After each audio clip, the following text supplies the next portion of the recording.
Good day, my name is Charlie Spano. I'm chairman of the 9/11 Memorial Committee, and today is June 14th, Flag Day and Army Day. Because of the conditions we're operating under, we have a smaller version of what we do every year. But still, June 14th is Flag Day. Please fly your flag. It is also Army Day. On this day, the United States Army was created in 1775, and I would like to ask Joe DeAntona, the father of Colonel Joe DeAntona, to speak a few words about the United States Army. Thanks, Charlie. And I promise I'll be short because you have much more interesting speakers coming up than I could ever give to you. All these people here, and especially these youngins over here. But just let me say that this June 14th Army Day, what it means to me is I had a son. I have four of them, but I had a son, and it wasn't really long ago that he was their age, and he was trying to decide what he wanted to do later on in life. And as he went to school, I said, first of all, what you do is just get good grades, go to school, be a good guy, have good friends, and have respect for people. And with that, he followed that advice, and with that, that brought him to West Point on a scholarship at West Point, of which he proceeded to graduate from West Point and go into the Army and served 30 years and retired as a full bird colonel. And that's what the Army does have to offer children such as this and people in our community. And I recommend it highly. And with that, I'd just like to say to all these kids, best of luck to you. The best advice I could give you is do good in school. Have good friends. Pay attention to your mother and father, and everything will go good. But get those good grades. That really helps. With that, I thank you. Thank you, Joe. I'm sure that the United States Army is going to be a contributing factor to the development of good character and good people. Now we move to the Flag Day portion of the program, and I would like to call up a young lady, Mackenzie DeCosmo, who will bring us to reading about the history of the flag. Mackenzie? The American flag has changed over the past 245 years. To have a new American flag, George Washington met Betsy Ross in Philadelphia in May 1776. He showed her a design that became what we call the Betsy Ross flag, a circle of 13 white stars on a field of blue, with the 13 white and red stripes. On Saturday, June 14, 1777, the red, white, and blue of the flag was made law. When 2 new states were added, the flag got 2 new stars and 2 new stripes, making 15 stripes. This flag was the official flag of our country for 23 years, from 1795 to 1818. This 15-stripe flag was flying above Fort McHenry in Baltimore Harbor on September 13, 1814. In September 1814, during the War of 1812 with England, a young American watched from a ship as the British attacked the fort. If the big 15-stripe flag was gone in the morning, Francis Scott Key would know the fort gave up and America lost the war. On the morning of September 14, Francis Scott Key saw that the flag was still there, flying high and proud. He was so happy he wrote a poem that became very popular. The words to the poem were turned into a song.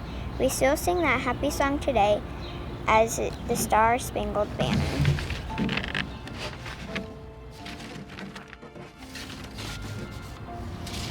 A law was passed in 1818 keeping the red and white stripes at 13 for the original 13 colonies that formed America, but a new star would be added as new states were added. And then come a huge challenge. That challenge would test the idea that a nation conceived in liberty and dedicated to the proposition that all men are created equal could remain one country with the government of people, by the people, and for the people. Thank you very much, Mackenzie. Now I'd like to call up Lance Stange III, Cub Scout, who will take us from where Mackenzie left off at the beginning of the Civil War up to the present day.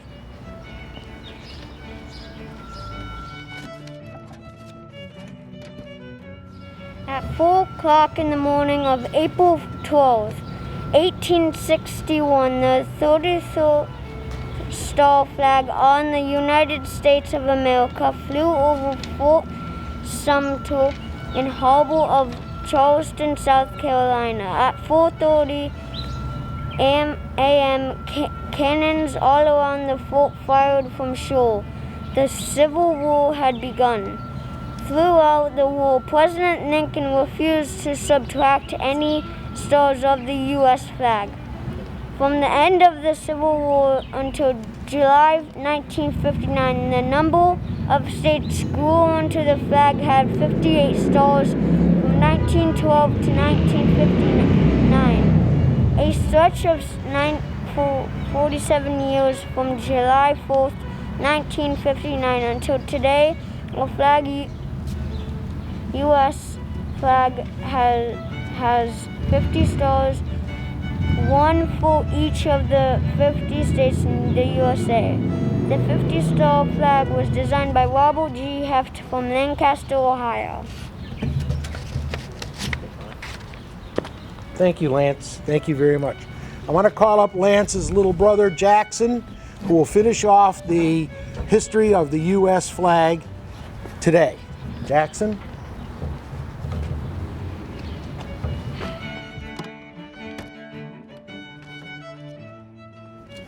At age 17, Heft's high school history class was given an assignment by their teacher to design a new flag for the United States that included stars for Alaska and Hawaii.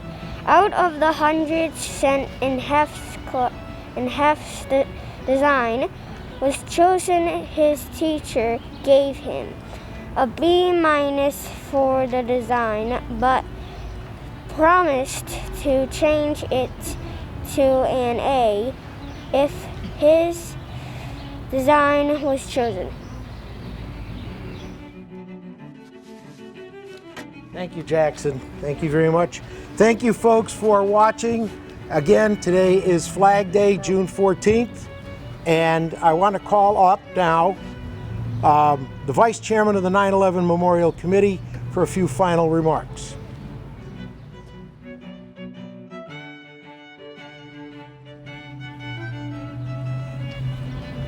Ladies and gentlemen, my name is Patrick OMalley. I'm the former Commissioner of Lackawanna County, and I've been a member of the 9/11 Committee since its inception.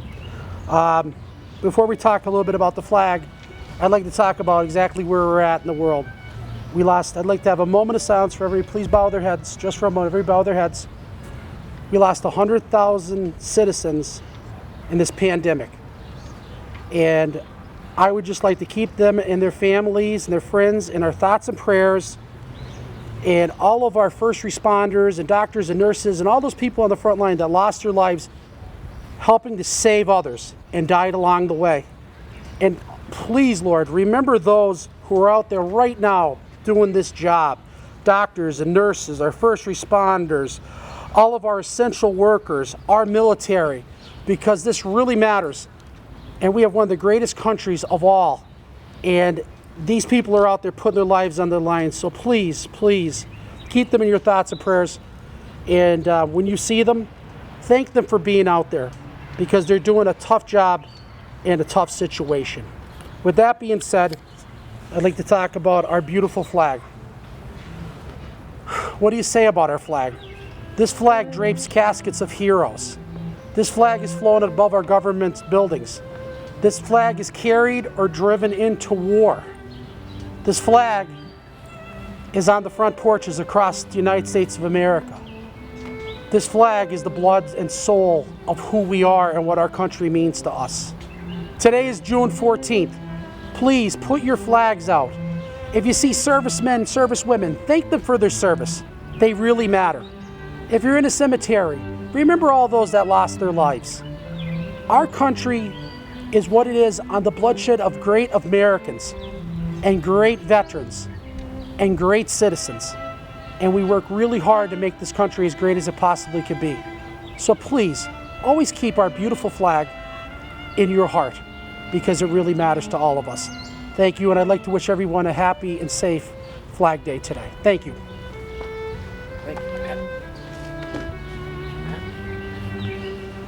Thank you, Pat. Those are very, very moving words, very emotionally charged, and very, very welcome. I want to thank everybody for watching, and as Pat reminded us, on June 14th today, please fly your flag, fly it high, fly it proudly. I want to thank the parents of the young students here, Charlotte Spack and Lance Stange, for bringing their children out, and thank you all for watching.